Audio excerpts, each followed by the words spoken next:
जय श्री राम दोस्तों, आप सभी का स्वागत है अक्षय वशिष्ठ चैनल पर। इस चैनल पर मैं अक्षय वशिष्ठ आपको ऐसे पैरानॉर्मल इंसिडेंट और एक्टिविटीज के बारे में बताता हूं जो कि हमारे फॉलोअर्स और सब्सक्राइबर्स हमारे साथ शेयर करते हैं। इंस्टाग्राम आईडी, जीमेल आईडी और अब एक ऐसा फोन नंबर जो कि आप स्क्रीन पर देख सकते हैं। तो कभी आपके साथ कोई पैरानॉर्मल इंसिडेंट हुआ हो, आप उसे रिकॉर्ड करके भेज सकते हैं। मैं अक्षय वशिष्ठ उसे नरेट करूंगा अपनी आवाज में। आगे बढ़ने से पहले एक बार धन्यवाद जो आप हमारे इंस्टाग्राम, यूट्यूब को इतना प्यार दे रहे हैं। ये जो रियल इंसिडेंट हम आपके सामने लेके आते हैं, आप में से कुछ लोग हैं जिन्होंने अपने ऐसे दर्दनाक हादसे हमसे शेयर किए हैं, जो अपनी जिंदगी में बहुत ज्यादा परेशान रही हैं, अभी भी बहुत ज्यादा परेशान चल रहे हैं। जो लोग नहीं चाहते कि आगे आने वाली जनरेशन अपने ऊपर कोई ऐसा बोझ उठा ले जिससे जिंदगी भर वो हटा ना पाए। आगे बढ़ने से पहले एक सवाल जो मैं हमेशा आपसे करता आया हूं, जिस तरीके से आप कलयुग में कदम रख चुके हैं, जिस तरीके से चीजें चल रही हैं, जैसे हम सतयुग की बात करते हैं, द्वापर युग की बात करते हैं, त्रेता युग की बात करते हैं, हमने देखा कि हमेशा तीर्थ स्थानों पर जो एंटिटीज होती हैं, जो आत्माएं होती हैं, जो भूत प्रेत होते हैं, वो बहुत ज्यादा एक्टिव होते हैं। जैसे कि एग्जाम्पल के तौर पे हम एक एंटिटी का एग्जाम्पल ले लेते हैं। मान लेते हैं जैसे ब्रह्म राक्षस की हम बात करते हैं कि ब्रह्म राक्षस वो ब्राह्मण बनता है जो एक टाइम पर बहुत अच्छा था, लेकिन अपने कुकर्मों की वजह से वो एक ब्रह्म राक्षस की श्रेणी में चला गया। जब उसकी अकाल मृत्यु हो गई, किसी चीज को वो चाहता था पर पूरी नहीं हुई। ऐसे ही बहुत सारी एंटिटीज होती है, जैसे मुंजिया, कच्चा कलवा या फिर 1.5 फुटिया, जो बच्चे के रूप में रहती है और जिनके आगे देवता भी थोड़े से पीछे हट जाते हैं।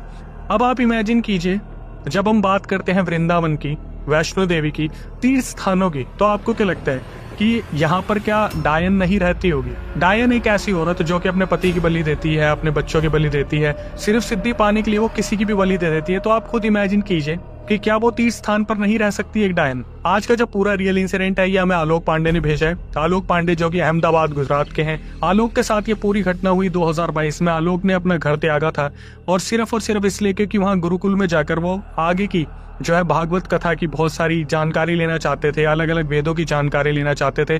इन्होंने अपना दाखिला गुरुकुल में कराया, मतलब अपना एडमिशन गुरुकुल में कराया, जहां पर ब्राह्मण फैमिली से होकर इन्होंने सारी नॉलेज लेने की कोशिश की। हालांकि गुरुकुल के बारे में मैं आपको थोड़ा सा बता देता हूँ, इन्होंने अपने गुरुकुल का नाम रोशन नहीं किया यहाँ पर, मतलब एक तरीके से इन्होंने हाईलाइट नहीं किया, ये बोल के कि अक्षय भाई ठीक नहीं रहेगा। ये एक्सपीरियंस ये शेयर करना चाहते हैं ताकि लोग थोड़े से अवेयर हो जाए, इसलिए नहीं क्योंकि इनको पब्लिसिटी चाहिए थी, इसलिए क्योंकि हमारे चैनल के थ्रू जो अवेयरनेस हम फैलाने की कोशिश करते हैं, इसमें ये एक भागीदारी दिखाना चाहते थे। इन्होंने मेंशन किया अक्षय भाई, जिस गुरुकुल में हम रहते थे वो 3 मंजिल का था। 3 मंजिल के बाद छत के ऊपर एक छोटी सी दीवार और एक छोटा सा कमरा जहाँ पर आने जाने की सीढ़ियाँ थी, उसके ऊपर एक टंकी। एक शाम आती है जो एकादशी की शाम थी वृंदावन में, जब ये अपने गुरुकुल में अपने सहपाठियों के साथ थे और बारिश बहुत तेज थी, बिजली कड़कड़ा रही थी, बहुत अच्छा मौसम था। वो जो वक्त था वो परिक्रमा लगाने का सबसे बेहतरीन वक्त था। लेकिन जिस तरीके से बाहर हालात हो रहे थे, ये आलोक पांडे को लग रहा था इनके गुरुजी ने कभी परमिशन नहीं देंगे बाहर जाने की। इन्होंने ये भी बताया कि भाई हमारे गुरुकुल में ना छोटे छोटे बच्चे रहते हैं जिनको बाहर जाने की अनुमति है ही नहीं, मतलब उनके पेरेंट्स आएंगे तभी वो बाहर जाएंगे, अदरवाइज वो बाहर नहीं जाएंगे। वो जो बच्चे थे वो बहुत पहले से ही बोलते आ रहे थे आलोक पांडे को कि भैया आप जब भी जाओगे परिक्रमा के लिए प्लीज हमें अपने साथ लेके चलना, हम भी चलेंगे, हमें भी बाहर की दुनिया देखनी है, हम भी श्री कृष्ण के दर्शन करेंगे, बांके बिहारी मंदिर के दर्शन करेंगे और आपके साथ चलेंगे। उनमें एक लड़का था युवराज, जो कि रहा होगा 12-14 साल का, वो भी साथ साथ हो लिया। लेकिन सबसे पहली जो चीज़ थी, आलोक पांडे ने अपने गुरुजी से बात की तो पहले गुरुजी ने मना कर दिया कि तुम लोगों को जाना है तो जाओ। पहले तो सबको ही मना कर दिया था कि बाहर बारिश हो रही है, इतनी तेज आंधी तूफान आ रहा है, तुम लोग क्यों जा रहे हो। लेकिन जब आलोक पांडे ने अपनी गुरुजी से बात की और उनके हाथ पैर जोड़े कि आज का दिन बहुत भव्य है, एकादशी है और सारे परिक्रमा करेंगे, मेरी नज़र में मैं सबको एक साथ ले जाऊंगा और सीधा गुरुकुल में वापस लेके आ जाऊंगा, तो गुरुजी ने बड़ी मुश्किल से इन्हें परमिशन दी और ये लोग निकलते हैं सीधा परिक्रमा करने के लिए। ये टोटल 8 जन अपने गुरुकुल से निकले थे, जहां पर दूसरे नंबर पे आलोक थे, उनसे पहले भी एक बड़े भैया थे। और इनकी जो परिक्रमा थी उसका सबसे श्रेष्ठ रूल था कि जो सबसे आगे के 2 व्यक्ति होंगे, मतलब आलोक पांडे और उनसे जो बड़े भैया थे, वो माला जपते रहेंगे, कुछ भी हो जाए वो माला नहीं छोड़ सकते। तो ये धीरे धीरे आगे बढ़ते हैं और बांके बिहारी जी के जो मंदिर थे वहाँ के दर्शन करते हैं, फिर आगे निकलते हैं तो वहाँ पर यमुना घाट पड़ता है। यमुना घाट में इन्होंने एक डिसीजन लिया कि जब 2 बड़े लड़के बाहर माला जप करेंगे तो छोटे छोटे बच्चे जो है वो यमुना स्नान करेंगे और यमुना स्नान करने के लिए वो नीचे उतरते हैं। यमुना स्नान थोड़ा थोड़ा करने के बाद फिर जो आलोक पांडे सबको आवाज लगाते कि चलो भाई हमें निकलना है यहाँ से, तभी देखते हैं आगे कुछ लोग खड़े हैं जिन्होंने उस रास्ते को बंद कर रखा था। हालांकि वो रास्ता टेम्पररी बेसिस पे बंद था, तो आलोक पांडे उनसे पूछते भी हैं कि क्या हुआ, आपने रास्ता क्यों बंद किया। हालांकि माला जाप जो है वो चलता रहना चाहिए। तो वो लोग बताते कि आगे भीषण बारिश हो रही है और आपको इसी टाइम वापस जाना चाहिए क्योंकि आगे के हालात बहुत ज़्यादा ख़राब हैं। आलोक ने इनकी बात नहीं सुनी। आलोक ने बताया कि हम परिक्रमा पे निकले हैं और अगर मेरी माला जाप अगर दिक्कत होगी तो आप सबको भी दिक्कत होगी। ये देखने के बाद, ऐसी श्रद्धा देखने के बाद कोई कैसे ही सामने आएगा। उन लोगों ने रास्ता खोल दिया और ये लोग धीरे धीरे आगे बढ़ने लगे। जिस स्पीड से ये लोग आगे बढ़ रहे थे, धीरे धीरे आगे बढ़ते रहे और सीधा केशी घाट के पास ये पहुंच गए। केशी घाट जो वृंदावन का सबसे सबसे सबसे ज़्यादा माननीय और सबसे ज़्यादा पूजनीय घाट है, वहाँ पर ये लोग पहुँचे। पहुंचने के बाद थोड़ा सा वहाँ पर ये विश्राम करना चाह रहे थे क्योंकि बारिश की जो बूंदें थी वो सीधा आंखों में लग रही थी। अब ऐसे टाइम पे अगर भगवान आपकी परीक्षा ना ले तो कैसे हो सकता है। परिक्रमा अगर इनकी सफल हो जाती है तो सब कुछ बहुत बेहतरीन होता है ज़िंदगी में, कहा जाता है। आलोक अपने पीछे सबको लेके चल रहे थे। केशी घाट पे थोड़ी देर रुकते हैं और उस टाइम पर जो बच्चे थे वो कहते हैं कि हमें केशी घाट में भी स्नान करना है। ये सुनने के बाद वहां पर आलोक जो है इस चीज को सुनने के बाद बोलते कि ठीक है, लेकिन ज्यादा दूर मत जाना और जितने भी है पास रहना। तो सबसे पहले एक युवराज नाम का लड़का, जो मैंने आपको बताया 12-14 साल का रहा होगा, वो पानी में उतरता है। उस टाइम पर आगे पीछे दूर दूर तक कोई नहीं था, सिर्फ एक भिक्षा मांगने वाला एक इंसान वो जो कपड़ा लपेट के बैठा था, उसकी नजर सीधा केशी घाट पे थी। तो जैसे ही युवराज पानी में उतरते हैं, युवराज अचानक से चिल्लाना शुरू करते कि आलोक भैया मुझे कोई खींच रहा है, भैया मेरे को ऐसा लग रहा है जैसा मुझे कोई खींच रहा है। अब आलोक ना तो माला छोड़ सकते थे, ना ही कुछ बोल सकते थे। तो बड़े वाले जो थे वो भी माला जप कर रहे थे। तो क्या हुआ, जो बाकी 2 लड़के थे पीछे के, वो प्रयागराज के थे। उनका सीधा सीधा जो घर था वो संगम घाट के पास था, तो वो तैराकी में बहुत तेज थे। वो दोनों लड़के सीधा पानी में कूदे और ये अपनी आंखों से देख रहे थे केशी घाट के अंदर। आलोक के जो बड़े भैया थे वो देख रहे थे कि कैसे युवराज 2 सेकंड के अंदर पानी में एक तरफ से लेकर दूसरे तरफ सीधा खींचे चले गए, जैसे सही में किसी ने उनका पैर पकड़ा और खींच रहा है। पानी में उतरे तीनों लड़के डूबने लग रहे थे और यहाँ पे आलोक पांडे जो थे वो खड़े होके आंखें फाड़ फाड़ के बस ये चिल्ला रहे थे कि कोई हमारी मदद करो, कोई हमारी मदद करो। चौथा जो इनके साथ एक विद्यार्थी था गुरुकुल का, वो भी सीधा पानी में छलांग लगाते हैं। अब वहाँ 4 लड़के थे जो डूब रहे थे। ये सुनने के बाद वहाँ जो भिक्षा मांगने वाला इंसान था वो सीधा खड़ा होता है, अपने पूरे कपड़े उतारता है, सिर्फ अंडरवेयर वहाँ पे छोड़ देता है, एक सिर्फ जिससे उसकी इज्जत बच सके। पूरे कपड़े लपेट के और सीधा पानी में फेंक के मारता है और एक एक करके 4 बच्चों को बाहर निकालता है। बाहर निकालने के बाद आलोक के सांस में सांस आई और उसे लगता है कि अब मैं इन्हें सीधा लेके जाऊंगा, कहीं पर स्नान नहीं करवाना, सीधा हम गुरुकुल जाएंगे, क्योंकि अगर कुछ भी इन बच्चों को हो जाता तो आज आलोक की बहुत बड़ी क्लास लगने वाली थी। हालांकि वृंदावन जैसी जगह पे किसी को क्या ही हो सकता है, लेकिन दिमाग में 10 तरीके के ख्याल आते हैं। आप जानते हैं इंसान से क्या ही चीज़ छुप सकती है और क्या ही चीज़ बच सकती है। चाहे आप कहीं भी हो, नेगेटिविटी तो वहाँ पर चलती ही है। तो थॉट्स जो आलोक के आए वो इसी तरीके से आए थे कि भगवान ने अच्छा करा कि कुछ होने नहीं दिया। तो ये उस इंसान के पास जाते जो वहाँ पर भिक्षा मांगने के लिए बैठे हुए थे। उस इंसान को बोलते कि आपका बहुत बहुत धन्यवाद, आपने हमारे सहपाठियों को, विद्यार्थियों को बचा लिया। तो वो जो इंसान था उसके चेहरे पर एक गुस्सा था कि तुमने ये जो परिक्रमा करनी है चुपचाप क्यों नहीं करी, ये किस तरीके का ढोंग है जो तुम केशी घाट पे कूद रहे हो, यमुना घाट पे कूद रहे हो। तो जो आलोक थे वो समझ गए थे कि सामने वाला व्यक्ति बहुत ज्यादा गुस्से में, तो इन्होंने उससे कुछ भी नहीं कहा। ये सीधा परिक्रमा करते करते आगे बढ़ने लगे। अब इनका जो रास्ता था वो 7 किलोमीटर का रह गया था। 7 किलोमीटर ये पैदल चलते चलते चलते चलते घाट बराबर परिक्रमा करते करते करते करते सीधा गुरुकुल के अंदर एंट्री लेते हैं। जब ये गुरुकुल में आते हैं तो वहाँ पर सीधा 3री मंजिल पे जाते हैं। गुरुजी को इन्होंने कुछ भी नहीं बताया कि एक्चुअली में भी हुआ क्या है। पिछले 1-आधे घंटे या 2 घंटे के अंदर अंदर गुरुजी भी अपने ध्यान में बैठे हुए थे। चुपचाप ये पीछे से गए और कैसे ही लाइन वाइज ये निकले होंगे आप खुद समझ सकते हो। सबसे बड़ा, फिर आखिरी में सबसे छोटा। 8 जने मिलके ये 3री मंजिल पे जाते हैं जहाँ पर इन्होंने अपने कपड़े बदले। कपड़े बदलने के बाद वहाँ पे शांति सी थी। 7:30-8 बज रहे थे शाम के और सब ये दिमाग में सोच रहे थे कि एक्चुअली में आज इनके साथ हुआ क्या है। क्या ये सही में इनके दिमाग की उपज थी, कोई हेल्यूसिनेशन, कोई कुछ ऐसा हुआ था, या फिर इन्होंने कुछ ऐसा देख लिया जो शायद इनकी सोच के परे था। अब आगे बढ़ने से पहले थोड़ा सा मैं आलोक पांडे की मदर के बारे में बता देता हूँ। आलोक पांडे की मम्मी जो है वो श्री कृष्ण की बहुत बड़ी भक्त है। उनकी जो दादी थी आलोक पांडे की, उनके अंदर देवी आती थी और जब आलोक पांडे की दादी खत्म हुई तो वही चीज़ इनकी मम्मी के साथ होने लगा। तो इनकी मम्मी को घर बैठे पता चल जाता था कि किसके साथ, आसपास वालों के साथ क्या हो रहा है। तो उनकी मम्मी को पहले ही पता चल गया था कि आलोक जिस परिक्रमा पे निकले हैं उस परिक्रमा में युवराज के साथ कुछ ना कुछ तो हुआ है। लेकिन उस टाइम पर ये सारे भीगे हुए आए थे, तो उस टाइम पर किसी ने भी अपने घर पे फोन नहीं करा। ये सारे के सारे आते हैं, कपड़े बदलते और वहां बैठ जाते हैं और उससे पूछना शुरू करते कि युवराज सच सच बता उस टाइम पर क्या हुआ था बेटा तेरे साथ। युवराज जो बैठा हुआ था वो अपना सर साफ करके बैठते हैं और अचानक से ऊपर देखते हैं और चिल्लाना शुरू करता है, आलोक भैया वो आ गई, आलोक भैया, भैया वो आ गई, वो मुझे मार देगी भैया, आलोक भैया मुझे बचाओ भैया, देखो वो रही। आलोक और जितने भी वहां लड़के बैठे थे एक बारी को तो वो बुरी तरीके से सहम गए। उन्होंने हर तरफ नजर मारी, उन्हें कोई भी नहीं दिखा। लेकिन फिर जिस तरीके से वो जो लड़का था युवराज चिल्लाने लगा, भैया वो रही, देखो भैया वो आ रही है, मेरे तरफ चल चल के आ रही है भैया, वो मुझे मार देगी। आलोक ने आंख बंद करी, अपने इष्ट देव श्री कृष्ण को याद करा और जैसे उस तरफ मुड़ के देखा उन्हें कोई परछाई दिखी। उन्हें ऐसा लगा सफेद कपड़े में कोई तो थी जो अचानक से आते आते गायब सी हो गई। उसी टाइम पर ये सारी घटनाएं हो रही थी और इनकी समझ से परे हो रहा था कि ये हो क्या रहा है। तभी एक ऐसी चीज हुई जिस पे आप भी भरोसा करने से पहले 10 बार सोचेंगे। अब ये सब कुछ जब इन सब लोगों के साथ हो ही रहा था तीसरी मंजिल पे, एक बारी तो आलोक के दिमाग में आ रहा था कि मैं गुरुजी को बता दूं। फिर दूसरी तरफ उनके दिमाग में आ रहा था कि अगर मैंने गुरुजी के दिमाग में ये बात डाल दी कि आज ऐसा ऐसा हुआ है और युवराज के साथ ये सब कुछ हो रहा है, तो वो हमें कभी भी गुरुकुल से बाहर नहीं जाने देंगे। बच्चों के साथ साथ बड़ों की भी एंट्री बैन हो जाएगी। इन्होंने क्या करा, दिमाग लगाया और बार बार ये सारे के सारे अपने अपने मंत्र शुरू करते हैं। कोई भागवत मंत्र पढ़ता है, कोई हनुमान चालीसा पढ़ता है, कोई वैष्णव मंत्र पढ़ता है। सब अपनी आरती और चालीसा में लग जाते हैं। तभी ऋतिक थोड़ा सा दिमाग लगाते हैं, वो अपने कमरे में भागे भागे जाते हैं और वहां से भभूत उठा के लाते हैं और भभूत सीधा युवराज के सर पे लगा देते हैं। युवराज के जैसे ही सर पे भभूत लगती है युवराज वहां बेहोश हो जाते हैं। थोड़ी देर में युवराज जैसे ही होश में आते हैं फिर वो एक्चुअली में पोजेस हो चुके थे।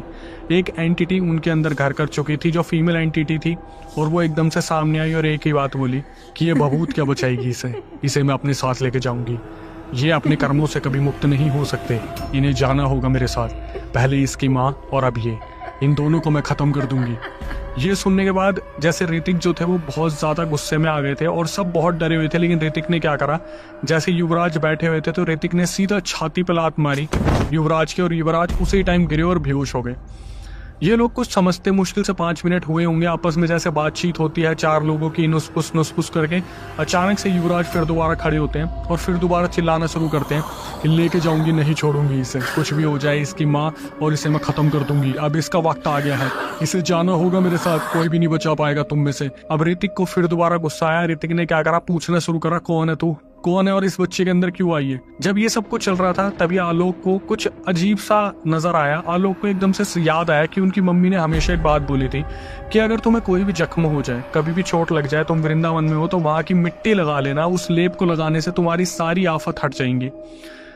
फुल स्पीड में आलोक उठते हैं और वहां पर आसपास जहां भी पानी का टैप था वहां जाते बाल्टी लेते हैं। जितनी भी आंधी के टाइम पे मिट्टी आई थी वो उठाई, पानी में मिलाई और युवराज के शरीर पर मली और थोड़ी अपने शरीर पर भी लगा ली। वो मिट्टी लगाते ही जो लेप लगाए युवराज एकदम से बेहोश हो गए। फिर 5 मिनट बाद वो होश में आते हैं युवराज और बोलना शुरू करते कि ये लेप क्या बचाएगा, तुम्हें क्या लगता है लेप बचा लेगा? तुम सबको मैं लेके जाऊंगी, बीच में मत आओ, अभी भी बोल रही हूँ, इस लेप को हटा दो, ये बहुत जला रहा है मुझे। और ये बोलने के बाद फिर दोबारा युवराज बेहोश हो गया। सारे बुरी तरीके से घबराए हुए थे। ऐसे टाइम पर आप कहीं भी हो, कोई भी हो, एक बारी को तो दिल में धक्का लग जाता है। और इनकी उम्र क्या ही रही होगी, 17, 16, 15, 14, 13, 12 साल। छोटे से छोटा बच्चा, बड़े से बड़ा बच्चा, 17, 18 साल से कोई भी ऊपर नहीं था। इस गुरुकुल में क्या क्या बीत रही थी ऊपर से नीचे किसी को भी कोई आइडिया नहीं था, किसी को कोई आभास नहीं था कि क्या चल रहा है। ये बच्चे सारी चीजें अपने आप खुद संभाल रहे थे। धीरे धीरे इन्होंने अपनी मंत्र चैंटिंग शुरू की, हर किसी ने अपनी मंत्र चैंटिंग शुरू की। तो युवराज एकदम से होश में आते हैं और बोलते क्या हुआ, क्या हुआ मुझे, मैं ठीक हूँ, मुझे किसी ने मारा है क्या, मेरी छाती में इतना दर्द क्यों हो रहा है? तो ऋतिक आके बोलता है कि तू बहुत देर से नाटक कर रहा था ना, क्या मिला नाटक करके, तू क्या चाहता है कि हमारा बाहर निकलना बंद हो जाए तेरी वजह से? एक तो इन बच्चों को लेके गए हम अपने साथ, ऊपर से ये सब कुछ करने लग रहे हैं, नाटकबाज कहीं का। आलोक और उनके जो बड़े भैया थे सबको शांत करवाते हैं और बोलते हैं कि मुसीबत टल चुकी है, अब इन सब चीज़ों को ख़त्म करो। ये लोग अपना खाना उठाते हैं, एक एक करके खाना लेके आते हैं और खाना खाना शुरू करते हैं। तो उस टाइम पर आलोक और ऋतिक और जो बड़े भैया थे वो एक चीज़ देख रहे थे कि जैसे युवराज नॉर्मली अपनी डाइट लेते थे, जो डेली बेसिस पर खाना खाते थे, बहुत कम खाया युवराज ने उस दिन। और युवराज एक कोना पकड़ के बैठ गया और धीरे धीरे एक दूसरे को घूरने लगा, जैसे कभी आलोक को घूर रहे हैं, कभी ऋतिक को घूर रहे हैं, कभी बड़े वाले भैया को घूर रहे हैं। इन सब चीज़ों को देखकर फिर दोबारा ऋतिक को बहुत ज़्यादा गुस्सा आ गया। ऋतिक उठते हैं और पास जाके घुमा के लात मारते हैं और यही बोलते हैं कि तू क्यों कर रहा है, तू ये सब कुछ जानबूझ के कर रहा है ना, क्या मिल रहा है तुझे ये सब कुछ करके? इसके बाद जो चीज़ें होने वाली थी वो बहुत ही ज़्यादा डरावनी थी और इस बारे में किसी को कोई भी आइडिया नहीं था। इस बार जब ऋतिक ने मारा तो ऐसा लगा जैसे सही में सही में इस बार युवराज को बहुत तेज चोट लगी थी। तो आलोक ने अपनी तरफ से बोला, अरे यार वो बच्चा उसको क्यों मार रहे? तो ऋतिक ने बोला कि भैया अगर ये ऐसे ही करता रहा ना तो गुरुजी तक बात चली जाएगी और आपको नहीं पता गुरुजी हमारा निकलना बिल्कुल बैन कर देंगे। हम कल से बाहर भी नहीं झाँक पाएंगे अगर उन्हें पता चला कि हम ये सब कुछ कर रहे हैं। तो ये चोट लगते ही जो युवराज थे वो एकदम से बिल्कुल ऐसे हो गए जैसे शरीर ने जान छोड़ दी हो। आलोक बहुत ज्यादा डरते हैं और उनको ये याद आता है कि परमिशन मैंने ली थी। तो ये भागते हैं आलोक सीधा अपने कमरे में और वहां से कपूर और लौंग लेके आते हैं, उनमें आग लगाते हैं एक दिए के अंदर और उसका जो धुआं होता है अपने इष्ट को याद करना शुरू करते हैं, कृष्ण भगवान को, और इनकी नाक के अंदर युवराज के धुआं डालना शुरू करते हैं। तो युवराज एकदम से होश में आते और बोलना शुरू करते हैं, भैया क्या हुआ, सब ठीक है भैया? इधर आलोक बहुत मुश्किल से जैसे जान में जान वापस आती है ऐसा महसूस करते हैं और आलोक उठते हैं, बोलते बेटा चल अब सोते हैं। युवराज को जितना मारा गया था उनके शरीर पे निशान थे चप्पलों के, पैरों के, तो उन्हें निलाया जाता है और निलाने के बाद उनको आराम से सुला दिया जाता है। सब सो जाते हैं, लेकिन जैसे आप जानते हैं माहौल बाहर कैसा हो रहा था, बिजली कड़कड़ा रही थी और बारिश बहुत तेज हो रही थी। तो इनके कानों तक वो बिजली कड़कड़ाने की आवाज़ आ रही थी और आप कितनी ही महारत हो, लेकिन जब बिजली कड़कड़ाती है तो उसकी आवाज़ आपको कपकपाने पर मजबूर कर देती है। आलोक के साथ और उनके पूरे सहपाठियों के साथ कुछ ऐसे ही हो रहा था। जैसे ही बिजली कड़कड़ाती एकदम से ये सारे बुरी तरीके से डर के हिल जाते। मुश्किल से 10:30 बजे होंगे जब इनकी आंख लगी और 12:30 बजे एक बिजली कड़कड़ाने से आलोक की आंख खुलती है और आलोक मुड़ के देखते हैं तो देखते हैं कि अभी तक जो युवराज उनके बगल में सो रहा था वो वहां से गायब हो चुका था। अब आगे जो चीजें मैं बताने वाला हूँ थोड़ा सा दिल थाम के सुनिएगा। आलोक ने बताया कि भाई एक बार अगर हमारा गुरुकुल बंद हो गया ना, ये मान लीजिए कि उसकी ऐसी व्यवस्था कर रखी है गुरुकुल की कि ना कोई बाहर आ सकता ना अंदर जा सकता। अब सबसे बड़ा क्वेश्चन कि युवराज गया कहाँ था युवराज? आलोक ने सबको उठाया और सब इधर उधर देखना शुरू करते अलग अलग कमरे में। आलोक की आंखों में आंसू थे, सारे लोग वहां पर भावुक हो रखे थे कि युवराज रातों रात 12:30 बजे कहाँ गायब हो गया। सब बुरी तरीके से डरे हुए थे। ऐसे में आप कितने ही विराट हो, कितने ही युवराज हो, कोई भी शहर के राजा हो, लेकिन जब एक इंसान आपके सामने से गायब हो जाए तो पैरों तले जमीन वैसे ही खिसक जाती है। आलोक इस टाइम पर बहुत बुरी तरीके से डरे हुए थे और उनके दिमाग में एक ही आवाज आ रही थी कि बेटा छत पे जा, बेटा छत पे जा, छत पे जाके देख। तो आलोक वहां पर खड़े होते हैं और 2-3 जनों को बोलते हैं कि मेरे साथ कोई छत पे चलेगा। मुझे ऐसा लग रहा है जैसे युवराज छत पे है और वो कुछ गलत करने वाला है। ये अपने आप को तुर्रम खा तो समझ रहे थे, लेकिन इनके पैर सीढ़ियों पर चढ़ने को तैयार नहीं थे। जैसे बड़े भैया और ऋतिक बोल रहे थे ना, भैया चलो ना हम चल रहे हैं आपके साथ, चलो ना ऊपर चल के देखते हैं। लेकिन आलोक ने बताया कि अक्षय भाई मेरे पैर ठर्रा रहे थे, मैं चलने से पहले 100 बार सोच रहा था कि ऊपर कोई गलत ना हो रखा हो, कुछ गलत ना हो रखा हो, मतलब कोई गलती ऐसी ना हो जाए जिससे सबको भुगतना पड़ जाए। ये मरे मरे पैरों से डरते डरते ऊपर पहुंचे और इन्होंने जो चीज देखी इनकी रूह कांप गई। इन्होंने देखा छत पे टंकी के ऊपर जो युवराज था वो बैठा हुआ था और अपने पैर हिला रहा था। आलोक ने ये चीज देखी। आलोक की आगे पीछे देखने की हिम्मत भी नहीं हुई कि उन्होंने देख क्या लिया है। आलोक धीरे धीरे आगे जाते हैं, ऋतिक और बड़े भैया का हाथ पकड़ के। बड़े भैया पूछते हैं पैर हिला के, ए लड़के क्या हुआ तुझे? युवराज बेटा, युवराज नीचे आ जा। युवराज ने किसी की तरफ नहीं देखा। ये तीनों आवाज मारना शुरू करते हैं, युवराज युवराज नीचे आ जा, युवराज तू गिर जाएगा। ऊपर से जो बारिश आ रही थी, जो बारिश के साथ साथ वहाँ बिजली कड़क रही थी, वो इनको बुरी तरीके से डरा रही थी। अब इस टाइम पे जैसे आलोक को एक अजीब सा ही गुस्सा आया। आलोक आगे बढ़ते और एकदम से बोलते हैं, युवराज नीचे आ रहे हैं या मैं आऊँ?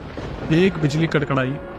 आलोक ने बताया कि अक्षय भाई इस सीन को ना आप इमेजिन करना, उस लड़के का रंग ना सांवला था और वो हमें दिख नहीं रहा था अंधेरे में, क्योंकि लाइट की व्यवस्था तो वैसे ही नहीं थी। जब बिजली कड़की ना, उस लड़के ने जैसे ही मेरी तरफ देखा, आलोक ने बताया कि भाई जैसे ही युवराज ने मेरी तरफ देखा मैं 4 कदम पीछे हो गया।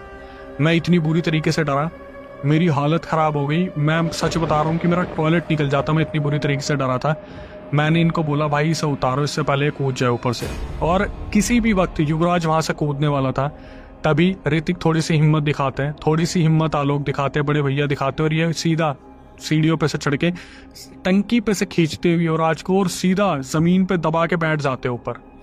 जमीन पे दबाने पर जैसे नीचे जो खबरें पहुंची थी कि भैया ऊपर कोई दिक्कत हो रही है, कोई दिक्कत हो रही है, जितने भी लोग वहां पे थे, जो फोन अपने घर पे मिला सकते थे, सबने मिलाया।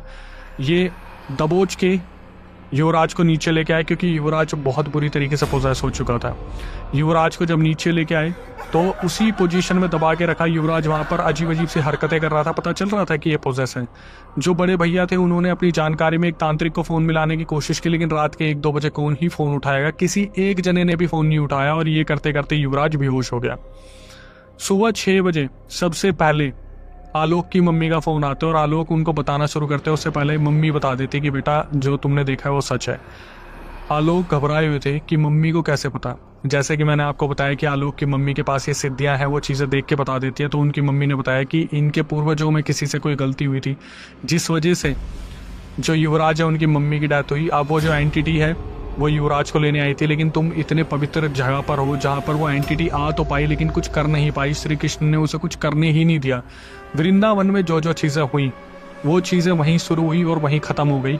वो जो एंटिटी आई थी वो चुपचाप युवराज को ले जाना चाहती थी रात के साये में जब सब सो रहे थे, लेकिन ये तो वृंदावन नगरी की बस एक कथा है जो ऐसा जादू फैलाया वहाँ पर उन सब चीज़ों ने।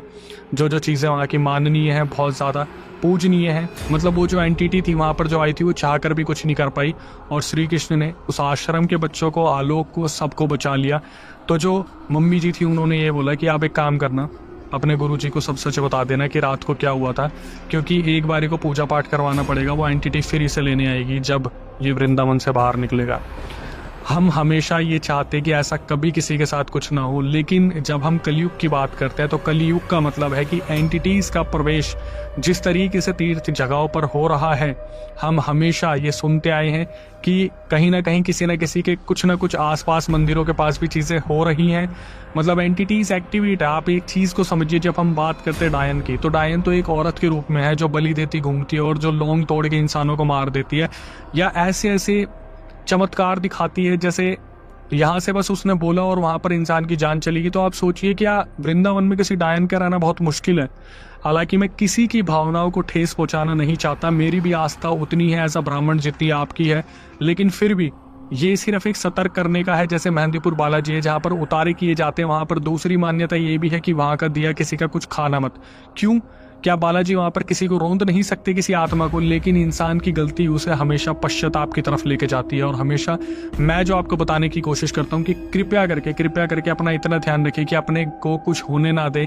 हमेशा अपने साथ हनुमान चालीसा रखें, अपने भगवान को, अपने इष्ट को, अपने कुल देवी देवताओं को, पितरों को पूजिए जितना ज़्यादा हो सकता है। Moral of the story conclusion में यही हमेशा निकल के आते हैं कि आपकी भक्ति ही आपकी शक्ति है और हमेशा भक्ति की शक्ति की जीत होती है। भगवान के आगे हमेशा अंधेरा मुश्किल में रहता है, हमेशा कमजोर पड़ता है। लेकिन जिस तरीके से इंसान आज नेगेटिविटी की तरफ जाता जा रहा है, जिस तरीके से मोह माया में फंसता जा रहा है, क्या आगे जाके भगवान का नाम लेकर वो बच पाएगा? अगर आप 90% नेगेटिव हो तो क्या 10% पॉजिटिव आपको बचा लेगा? बचा सकता है, लेकिन उस 10% को उस टाइम पर 100% बनाने में आपकी योग्यता होगी। जैसे कि प्रेमानंद महाराज जी बताते आए हैं वृंदावन में रह के कि किस तरीके से जो है अपने आप को आप पॉजिटिव रख सकते हैं। और हमेशा से बोलते आए कि वो हमारे साथ है, तो हम तो हमेशा से मानते आए हैं कि जब भी हमें बड़े बुजुर्गों की ज़रूरत होती है तो बस आपको सारे देवी देवता भगवान सब मिलेंगे जो आपकी रक्षा के लिए खड़े होंगे। बस आपकी वो आस्था होनी चाहिए कि आप उन तक पहुँचे, उनके कदम छुए और उनको माने। आखिरी में आके हमारी सब्सक्राइबर से क्या ही रिक्वेस्ट होती है कि जो नए व्यूअर्स हमारे चैनल पे आए, चैनल को सब्सक्राइब कर ले, बेल नोटिफिकेशन ऑन कर ले, क्योंकि ऐसे रियल इंसिडेंट आपके सामने लेके आने, फिर कमेंट पिन करवाना बहुत मेहनत लगती है भाई। बस इतनी सी रिक्वेस्ट होती है कि यार हमारा मोटिवेशन बढ़ाए रखो। इसके बाद हमारा दूसरा चैनल है जिसका नाम है अक्षय वशिष्ठ हॉरर शो, और वो जो चैनल है प्रॉपरली उसकी यूएसपी, मतलब उसकी तो एकता ही यही है कि सबसे अलग उसे क्या बनाते हैं कि हम गेस्ट के साथ सब्सक्राइबर को भी चांस दे रहे हैं कि वो आए और अपनी आप बीती बताएं। कभी आपने किसी से कुछ सुना हो, किसी के साथ कुछ हुआ हो, आके आप बता सकते हो उस चैनल पे। पूरी प्रक्रिया मैं आपको बताता हूँ। अगर आप उस चैनल के सदस्य बनना चाहते हैं, सबसे पहले सब्सक्राइब कीजिए, बेल नोटिफिकेशन ऑन कीजिए उस चैनल की। उसके बाद व्हाट्सअप नंबर जो स्क्रीन डिस्क्रिप्शन पर दिख रहा है उस पर पूरा रियल इंसिडेंट रिकॉर्ड करके भेज दीजिए और मेंशन कर दीजिए कि हम आना चाहते हैं, अपना पूरा किस्सा बताना चाहते हैं। तो आपको एक बार रिकॉर्डिंग रिव्यू करने के बाद बुलाया जाएगा। उसके बाद कैमरे के सामने हम बैठेंगे, जनता के लिए कुछ ऐसे किस्से निकालेंगे जहाँ से वो अवेयरनेस ले पाए, ताकि किसी की गलती किसी के लिए सीख बन पाए। इसके बाद कभी आपके साथ कोई अगर पैरानॉर्मल इंसिडेंट हुआ और आप चाहते हो उसे मैं अपनी आवाज़ में नैरेट करूँ तो पूरी प्रक्रिया सेम है, स्क्रीन डिस्क्रिप्शन पर नंबर है। इसके बाद इंस्टाग्राम यूट्यूब को ऐसे ही प्यार बनाए रखिए, जितना ज़्यादा हो सके प्यार दीजिए। उस प्यार की हमेशा ज़रूरत रहती है हमें। माँ बाप का ध्यान रखिए, नाना नानी भाई बहन सारे जितने भी ताया ताई हैं सबका ध्यान रखिए। बस किसी का दिया लेना नहीं है, खाना नहीं है। हमेशा भाई बहनों को साथ रखिए, अच्छी राय दीजिए, खुद को बेकार की संगति से बचाइए। माँ बाप के अलावा आपका कोई नहीं है, दादा दादी नाना नानी जितना ज़्यादा हो सके बुजुर्गों की सेवा कीजिए। उनका एक आशीर्वाद आपको किसी भी सीढ़ी पर लेके जा सकता है। आखिरी में आके यही कहूँगा, नई वीडियो नए पॉडकास्ट आने तक stay tuned with the channel.